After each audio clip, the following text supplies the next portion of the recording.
Assalamualaikum warahmatullahi wabarakatuh. Alhamdulillahirabbil alamin, hamdan yuafi ni'amahu wa yukafi'u mazidah. Asyhadu an la ilaha illallah wa asyhadu anna Muhammadan 'abduhu wa rasuluh. Allahumma shalli wa sallim wa barik ala sayyidina Muhammad wa ala alihi wa ashabihi wa li baitihi wa dzurriyyatihi ajma'in. Ba'd. Bapak Ibu, saudara yang bukan Allah, pada subuh ini insyaallah tema kita adalah tentang asumsi beberapa orang bahwa tidak perlu bermazhab.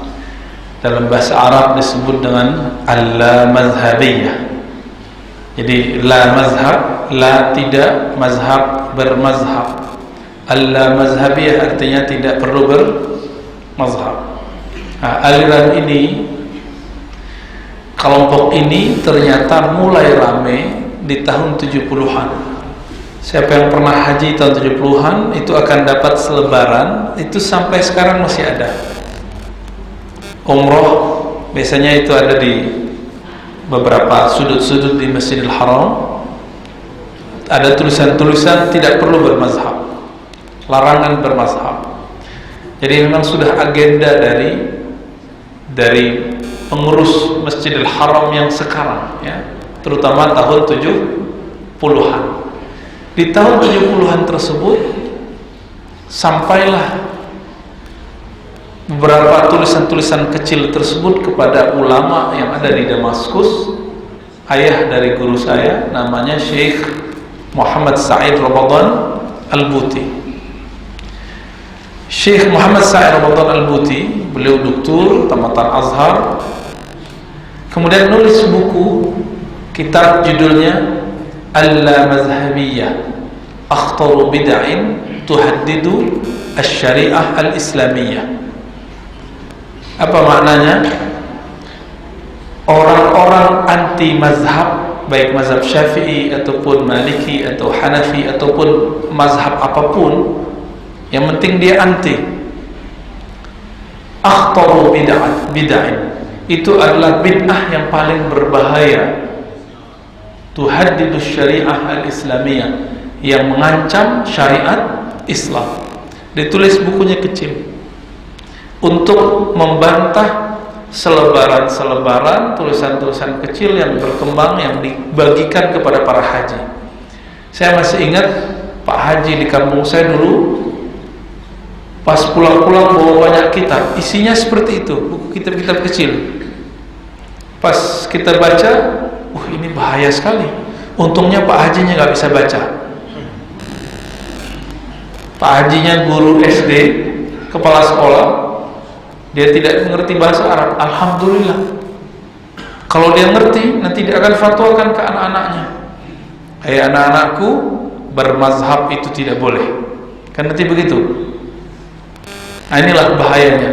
Akhirnya Syekh Al-Buti menulis kitab itu dan membantah setiap kali ada asumsi yang dibangun, yang dikatakan oleh si pengarang. Pengarang itu lebih kurang namanya Al-Khajandi. Siapa namanya? Ya, mungkin salah pelafalan, tapi seingat saya namanya Al-Khajandi. Itu kemudian yang dikritik oleh Syekh Muhammad Sa'id Ramadan Al-Buti. Setelah buku itu berkembang, kemudian ada seorang syekh yang anti mazhab, namanya Syekh Albani. Pernah dengar? Albani yang pakar mensahih dan mentaifkan hadis, itu minta ketemu dengan Syekh Al-Buti. Kita kurang tahu tepatnya apakah buku itu keluar duluan atau Syekh Albani minta ketemu duluan. Akhirnya Syekh Albani minta ketemu untuk berdebat dengan Syekh Muhammad Sa'id Ramadan Al-Buti. Perlu diketahui Syekh Muhammad Sa'id Ramadan Al-Buti tamatan Azhar, mazhabnya Syafi'i. Sama kayak kita, kalau subuh berkunut, kalau baca Al-Fatihah basmalahnya dijaharkan, setelah sholat doanya berjamaah. Itu Syekh Muhammad Sa'id Ramadan Al-Buti. Akhirnya terjadi perdebatan panjang ternyata perdebatan antara Syekh Al-Buti dengan Albani itu direkam, bahkan ditulis salinan transkripsinya, dan itu sudah disebar. Syekh Al-Buti tidak menginginkan agar itu tersebar karena akan berakibat terbukanya aib kawannya itu bernama Syekh Al-Albani. Namun ternyata sudah ada yang menyebarkannya dan sudah menjadi buku, dan suara rekamannya sudah bisa didengar. Walhasil Syekh Albani marah-marah. Makanya Syekh Albani benci sekali dengan Syekh Muhammad Sa'id Ramadan Al-Buti. Di buku-bukunya terlihat bahwa dia sangat benci. Bahkan muridnya yang sangat kasar bernama Adnan Ar'ur itu meriwayatkan bahwa Syekh Albani menyumpahi Al-Buti sebagai orang munafik. Atalallahu baqa'ak wa azrahallahu sariratak, gitu ya. Semoga Allah panjangkan umurmu Al-Buti dan Allah tunjukkan rahasia kemunafikanmu. Begitu kata Adnan Ar'ur. Dan ini perkataan tidak pantas dikatakan oleh seorang yang ahli ilmu. Bapak Ibu Saudara bukan Allah. Nah, jadi dulu itu berdebat. Lalu di Indonesia bagaimana? Itu di sana. Di mana? Di Suriah. Ya, karena mereka mendebat kepengurusan yang menyebar selebaran anti mazhab di Masjidil Haram. Sampai sekarang kita bisa lihat tulisannya. Di Indonesia jauh sebelum itu ada seorang syekh pengarang buku 40 masalah agama, namanya Syekh Sirajuddin Abbas. 40 masalah agama, dan juga nulis buku Keagungan Mazhab Syafi'i. Karena saat itu sudah mulai muncul gerakan sebelum tahun 70-an anti bermazhab. Tahun 60-an ada orang, kata Syekh Sirajuddin Abbas di Indonesia, yang mengatakan kita langsung saja kepada Al-Quran dan Sunnah, tidak perlu lagi ngikutin Imam Syafi'i, Imam Maliki, imam-imam yang lain. Langsung saja kepada Al-Quran dan Sunnah. Akhirnya beliau tulis buku, sampai ada 3 buku. Yang paling gede itu 40 masalah agama. 40 itu dibagi 4 jilid, 10 masalah 1 jilid. Silahkan dicari bukunya ya, 40 masalah agama. Persoalan yang sekarang kita hadapi, perbedaan antara orang yang bermazhab dengan tidak bermazhab, salafi dengan anti salafi, salafi anti sufi dengan sufi, itu sudah beres di sana. Jadi cuma sejarah berulang. Namun karena Syekh Sirajuddin Abbas itu dulu ikut politik, dan Buya Hamka juga ikut politik. Saat itu Buya Hamka di Muhammadiyah, Syekh Sirajuddin Abbas di Persatuan Tarbiyah Islamiyah dan NU. Apa akibatnya? Karena ikut politik, Buya Hamka ikut masyumi. Dalam masa kampanye, Buya Hamka menyebut Syekh Sirajuddin Abbas dengan Sirajuddin Kibas. Dibalas oleh Syekh Sirajuddin Abbas, Hamka itu hamko. Hamko bahasa Arab artinya bodoh. Terjadilah sahut menyahut, hujat menghujat. Tapi selesai masa kampanye, selesai juga hujat menghujat. Itu kritik antara orang politisi, bukan kritik 2 ulama, tapi mereka sebagai politisi. Tiba-tiba sekarang saya ketemu ada sahabat saya menyaksikan seorang ustadz di daerah seberang provinsi ini mengatakan, yang ketemu buku Sirajuddin Kibas bakar. Ada yang ngomong gitu, disuruh bakar. Kenapa? Karena isinya mengkritisi Wahabi, mengkritisi Salafi, mengagungkan mazhab Syafi'i. Ini buku-buku khurafat, buku sesat, bakar, kata si orang ini. Wah, kita kaget ya, kok sampai segitunya. Dia nggak nyadar, dia cuma 4 tahun di Timur Tengah. Syekh Sirajuddin Abbas bertahun-tahun di Timur Tengah, bolak-balik. Silakan dilihat di biografinya. Kita cek, ternyata Syekh Syirajuddin Abbas itu anak dari ulama besar di Sumatera Barat, namanya Syekh Abbas. Saya nggak tahu Syekh Abbas ini yang Abbas yang di dekat Maninjau atau yang Qadhi Abbas, wallahu alam ya. Bapak Ibu, jadi dulu tahun-tahun 60-an, 70-an juga ramai di sini. Orang ngomong anti mazhab, nggak perlu bermazhab. Jika di sana ada Syekh Al-Muti, di sini ada Syekh Syirajuddin Abbas.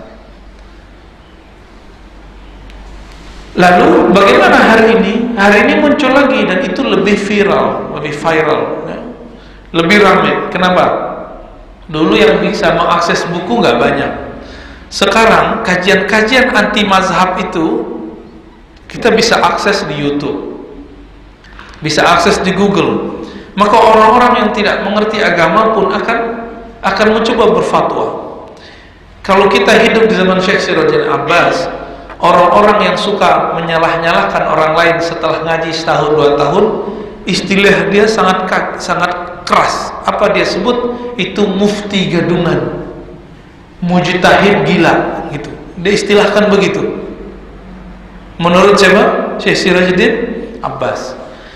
Bapak Ibu yang bukan Allah, maka sekarang kita coba kembali. Sebenarnya mazhab itu apa sih? Kok orang ramai-ramai gitu tentang mazhab? Bahkan ada yang mengatakan gak usah bermazhab, bermanhaj saja. Nah, kita coba definisikan. Mazhab dari kata zahaba yazhabu, mazhabun, mazhaban ya.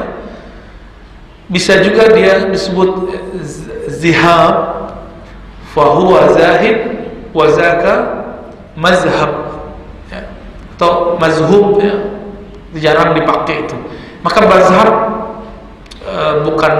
bukan zaka mazhab, tapi mazhab bisa diartikan ma'mal, seperti maf'al, tempat pergi. Zahaba yazhabu zihaban, bisa masdar miminya mazhaban. Pergi, berpendapat juga bisa begitu. Maka zahaba yazhabu berpendapat, pergi atau tempat pergi. Mazhaban, tempat pergi. Tempat pergi artinya apa? Jalan, bukan? Maka mazhaban tidak lebih artinya daripada jalan memahami kitab Allah dan sunnah Rasulullah. Namun apa yang mengagetkan dari Al-Khajandi atau orang-orang yang anti mazhab, mereka menukil ayat-ayat yang digunakan untuk orang kafir dialamatkan untuk sesama muslim yang bermazhab. Contohnya apa?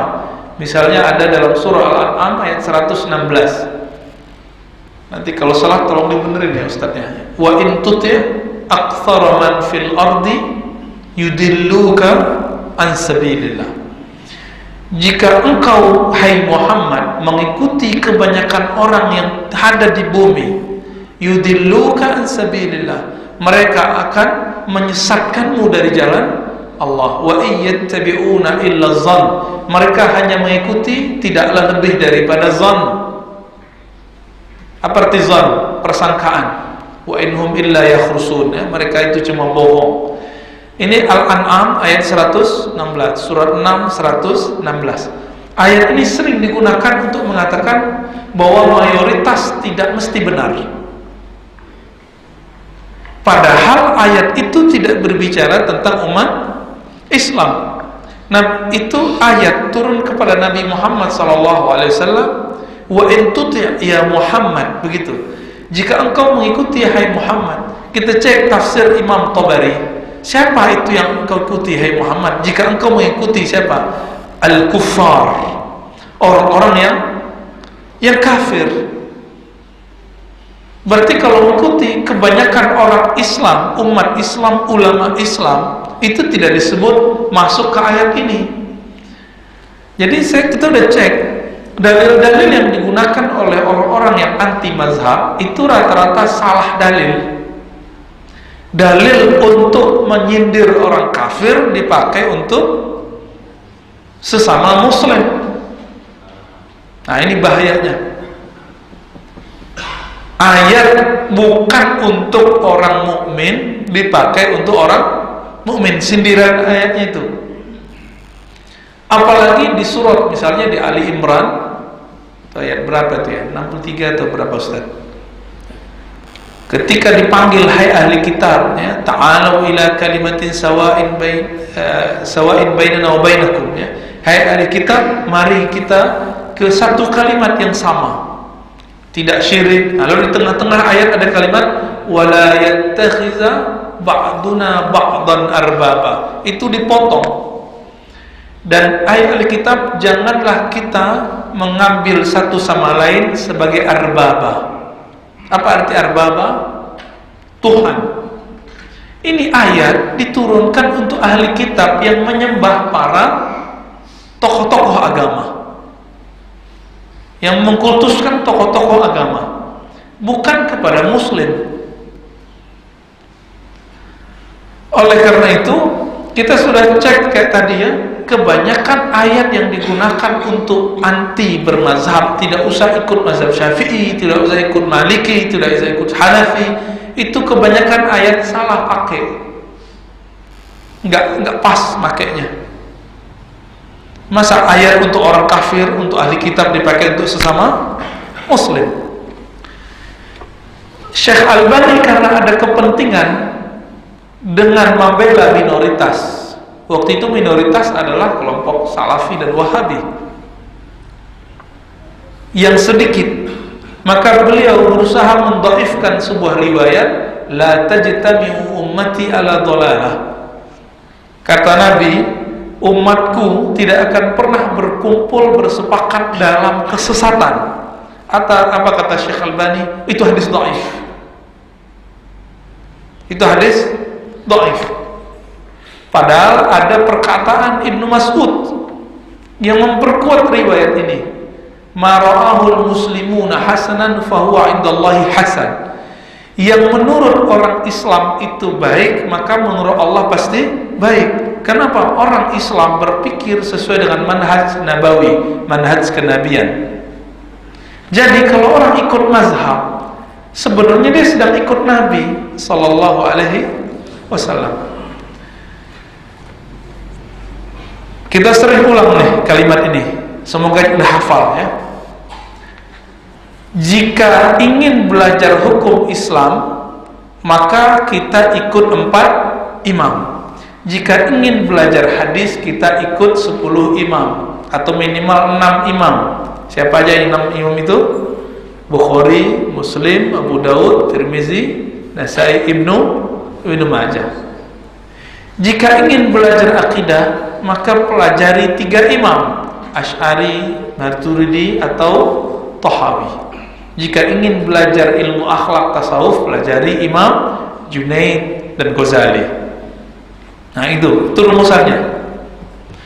Bapak Ibu yang melakukan Allah, kenapa kepada mereka?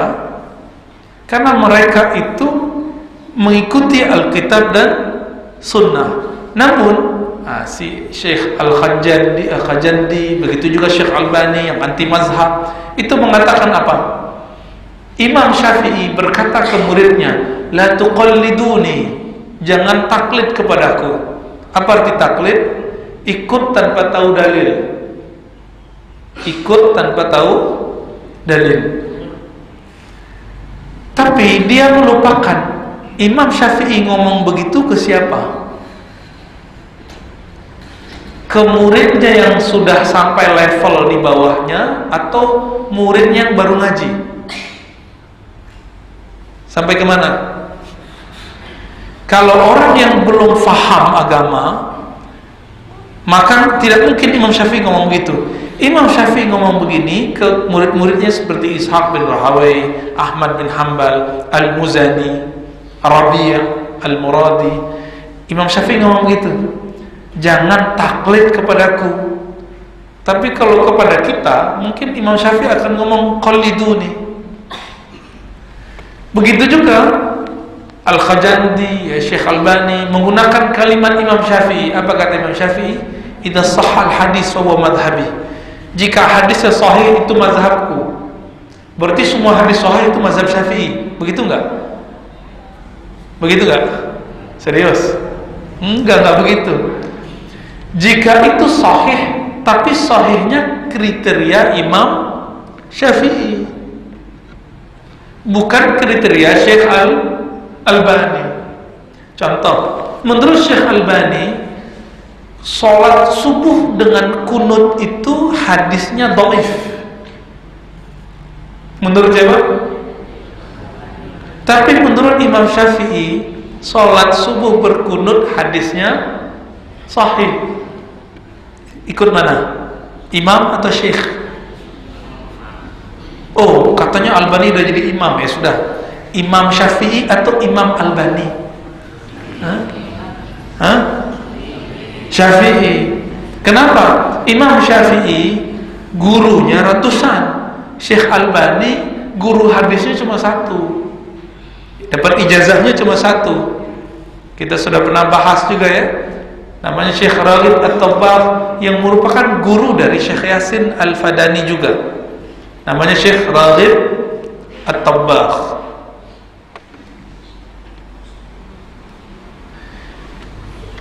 Maka bermazhab tidak lebih kepada mengikuti imam yang ikut kitab Allah dan sunnah Rasulullah SAW.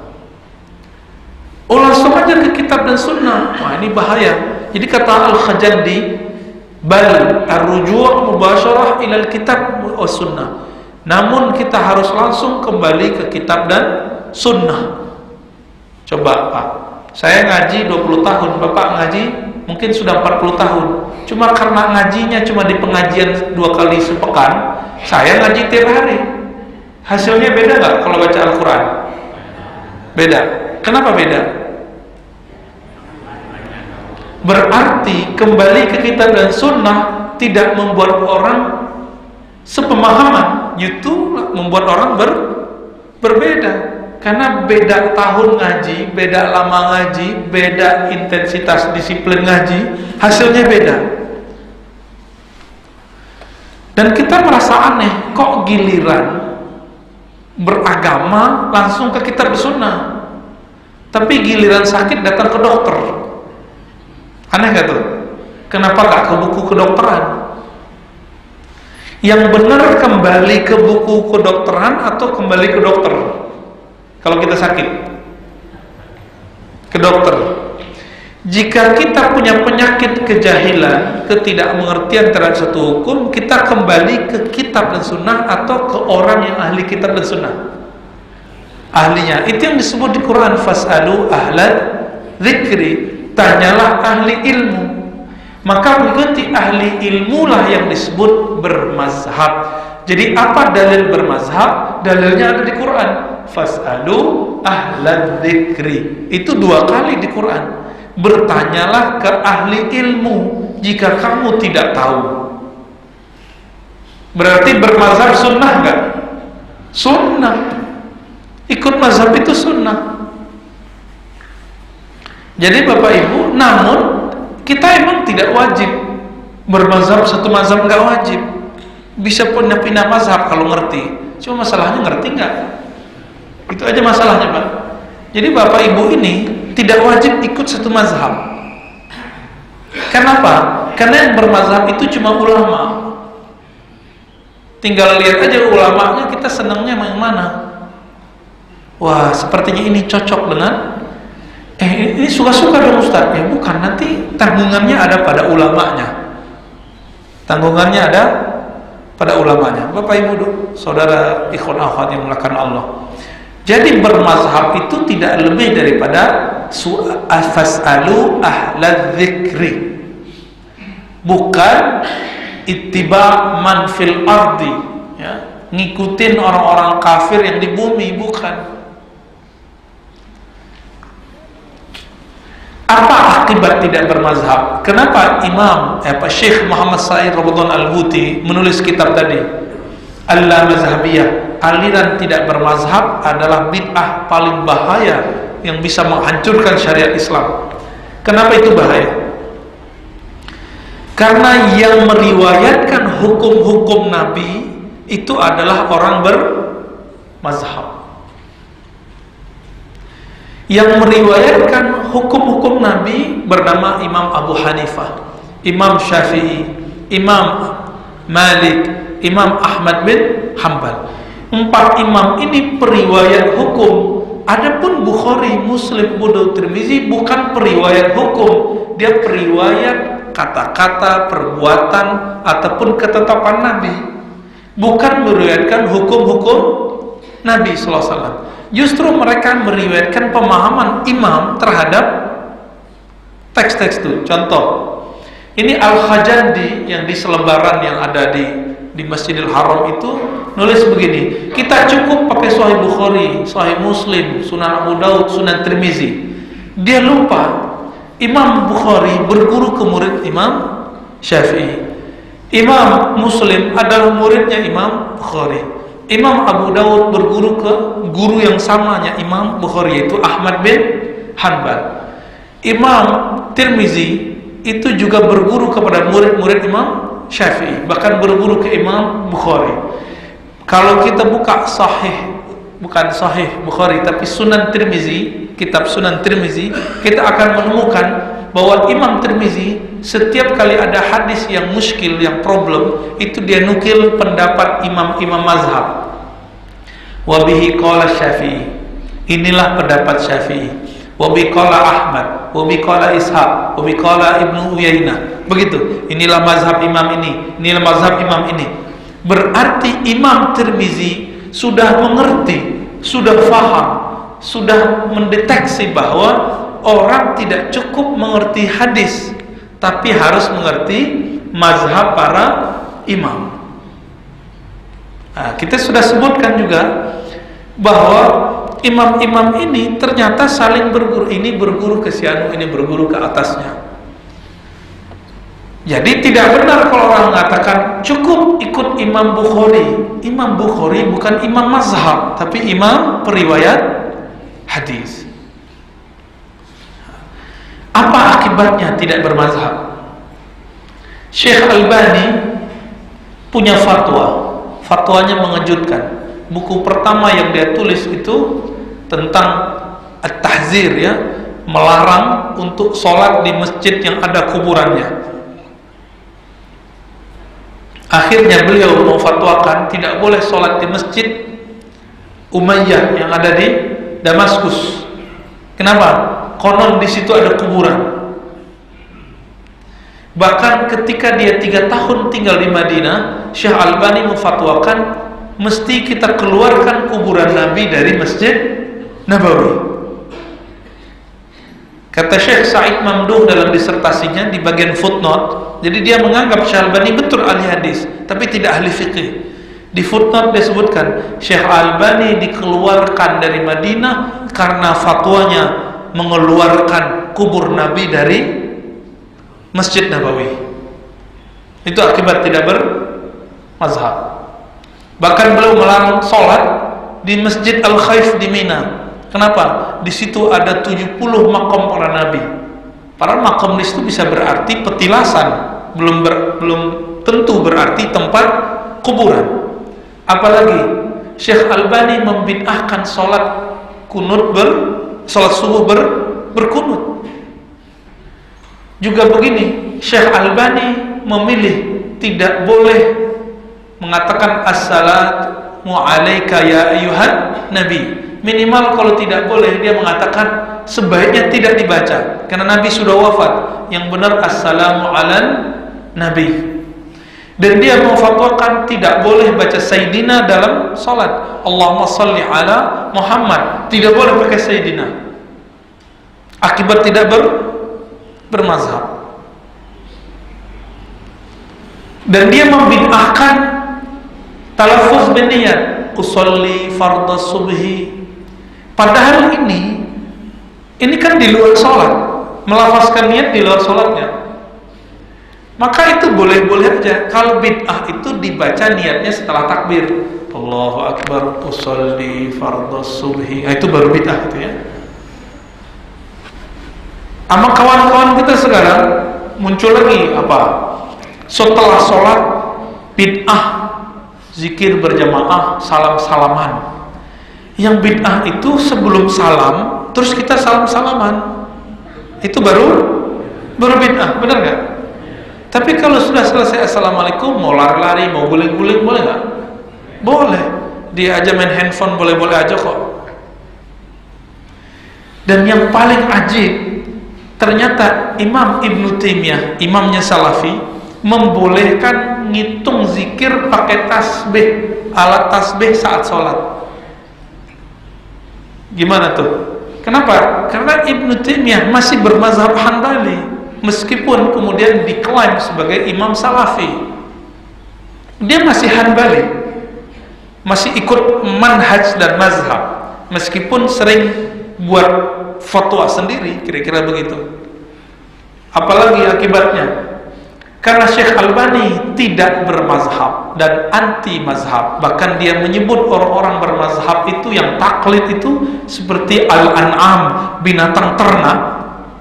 Dia kemudian memfatwakan bahwa emas itu boleh nggak untuk ibu-ibu. Wah, seneng ibu-ibu ya, dapat pembelaan deh. Tapi bagi Syekh Albani haram. Dan Syekh Albani mengatakan, kok Imam Syafi'i yatajahal, pura-pura bodoh atau seakan tidak tahu hadis ini. Wah, itu bahaya kalimat ini. Jadi dia jangankan Syekh Al-Buti, imam mazhab pun dia hantam. Itu siapa? Syekh Albani. Itu sebabnya Syekh Al-Buti nulis buku Al-Mazhabiyah, orang tidak bermazhab itu akhtaru bid'ain, adalah bid'ah yang paling berbahaya. Karena nanti imam-imam dihantam semua sama dia. Itu akibatnya. Masih banyak lagi. Sangat betul-betul mengacaukan ya. Yang saya agak pikir lucu saat ini, orang-orang yang anti mazhab itu sedang mengembangkan Quran bersanad, benar nggak? Benar nggak? Quran berijazah. Pas kita cek ijazahnya, itu 2 tabaqat, 2 tingkatan di atas orangnya, dari fulan. Fulan yang ketiga itu adalah orang bermazhab. Sampai kemudian ke akhir. Bahkan, ini mengejutkan. Ternyata cara membaca Quran itu disebut mazhab juga. Namun mazhabnya disebut bukan mazhab fikih, tapi mazhab qiraat. Imam kita, Bapak Ibu, ini bukan ngetes.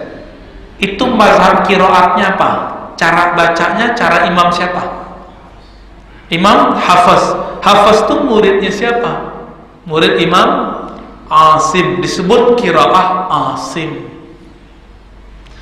Imam Hafiz ini pernah mendengar Imam Asim membaca Maliki Yaumiddinnya dipendekin, Maliki Yaumiddin. Coba kalau imam kita baca begitu di sini, bisa-bisa jamaah ngulang sholat lagi, ya, karena nggak tahu mazhab bacaan. Dalam beberapa mazhab qiraat, siratal ladzina an'amta alaihum atau alaihimu dibaca. Kalau kita bacanya gimana? Alaihim. Itu mazhab sudah. Ini anehnya orang-orang tadi. Kalau Quran bermazhab qiraat boleh, tapi giliran pemahaman bermazhab nggak boleh. Ambigu nggak? Ambigu. Nah, ini kita sebut ambigu. Oleh karena itu, ajakan tidak bermazhab itu hanyalah membuat mazhab baru, mazhab tanpa nama. Mazhab tidak bermazhab, sama kayak toko tanpa nama, itu namanya. Nah, berdasarkan ini, kita tegaskan kembali bahwa bermazhab bukanlah bid'ah. Justru tidak bermazhab itulah bid'ah. Siapa yang mengatakan ini? Dr. Syekh Muhammad Sa'id Ramadan Al-Buti. Bahkan beliau mengatakan akhtaru bid'ain, bid'ah yang paling berbahaya sekarang bukan masalah sedina tidak sedina, tapi ketika orang menolak bermazhab, karena nanti dia akan menyerang orang lain.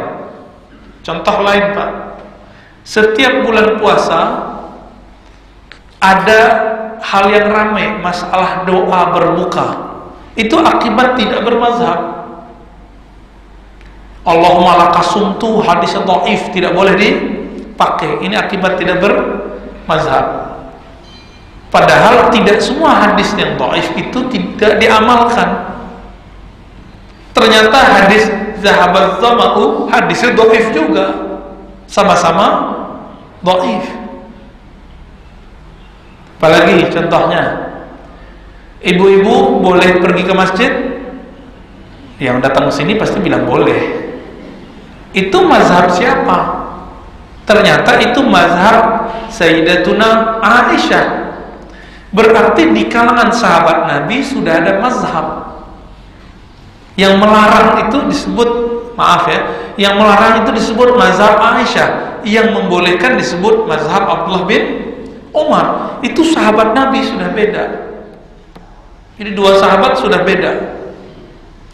Ketika terjadi perang melawan orang-orang murtad, Abu Bakar membolehkan Khalid ibn Walid berperang menggunakan api. Tapi Umar punya mazhab lain, bahwa api hanya milik Allah untuk menyiksa orang-orang kafir di neraka. Maka tidak boleh berperang pakai api. Menurut siapa? Umar. Jadi kalau Umar hari ini hidup, itu Umar marah-marah sama orang yang pakai bom, karena itu pakai api. Ya enggak? Itu sudah dua mazhab. Sudah dua mazhab. Jadi Umar akan marah sama Imam Samudra, siapa lagi? Amrozi. Itu marah-marah itu, bisa dikutuk sama dia itu ya. Kenapa? Yang boleh pakai api, pakai ledakan itu cuma Allah, menurut mazhab Umar. Itu sudah beda. Kita sudah pernah menyebutkan dulu hadis bahwa sahabat Nabi di tengah jalan ketika diutus ke Bani Quraizah, mereka dikatakan oleh Nabi, jangan sholat kecuali di sholat asar kecuali di Bani Quraizah. Udah dekat terbenam matahari, pecahlah dua sahabat. Satu sholat tengah jalan, satu sholat setelah sampai, namun matahari sudah terbenam. Pulang-pulang ke Nabi, Nabi mengatakan, kamu benar, kamu dapat sunnah. Berarti dua mazhab ini diakui. Ini cikal bakal bahwa ada mazhab dalam Islam. Dia ngomong udah gitu ya. Ya, jadi Bapak Ibu yang melakukan Allah, bermazhab itu dalilnya apa tadi? Fas'alu ahla dzikri in kuntum la ta'lamun. Ada dua ayat di Quran. Maka bertanya itulah yang disebut bermazhab, dan itulah yang disebut ikut Al-Quran dan Sunnah. Bagian akhir, satu kali sahabat Nabi palanya retak ketiban batu. Lalu dia malam-malamnya mimpi basah. Wajib mandi nggak? Serius? Wajib mandi? Wah, sesat semua nih ya. Akibat gak punya mazhab tuh ya. Seorang sahabat Nabi tetangganya mengatakan, kamu wajib mandi. Mandilah dia. Kepalanya retak. Ketika dia mandi, air masuk ke dalam tengkoraknya itu. Hitungan menit pingsan, mati. Hadis riwayat Abu Daud. Maka Nabi marah-marah kepada orang ini, lalu mengatakan, alaysa syifa'ul as-su'al. Bukankah kalau kamu bodoh tidak tahu, bertanyalah. Berarti bertanya itu yang kita sebut bermazhab. Maka bermazhab bukanlah fanatisme, bukanlah mengkultuskan imam. Oleh karena itu bermazhab tidak seperti yang dibayangkan kebanyakan orang di luar sana. Ya, bukan berarti meninggalkan Al-Quran dan Sunnah lalu pakai kata-kata imam, bukan. Bukan begitu ya. Nah, itulah kira-kira kajian kita pagi ini. Silakan Ustaz kalau ada tanya jawab.